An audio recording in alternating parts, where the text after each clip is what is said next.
وزير المالية يعلن بشرى سارة وسعيدة لأصحاب المعاشات.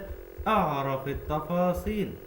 في بشرى سارة وسعيدة جدا من وزير المالية لكل فئات أصحاب المعاشات على مستوى جمهورية مصر العربية. وقد أعلن الدكتور محمد معيط وزير المالية إن الدولة حريصة كل الحرص والاهتمام على مصالح أصحاب المعاشات، والذي يبلغ عددهم نحو 10 مليون مواطن من أصحاب المعاشات، وأن هناك انحياز كبير من الدولة لتقديم الخدمات إلى المواطنين جميعهم، ومنها أصحاب المعاشات بكل الفئات.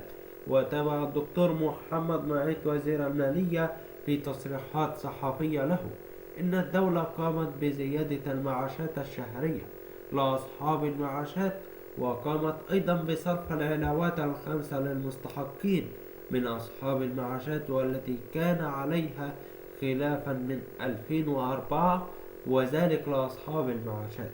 فنحن حريصين كل الحرص على مصالح أصحاب المعاشات الفئات الأكثر احتياجا على مستوى الجمهورية، ونعمل كل العمل على توفير كل سبل الراحة لهذه الفئات الأكثر اهتماما لنا في الدولة. وبكده نكون وصلنا لنهاية هذا الخبر.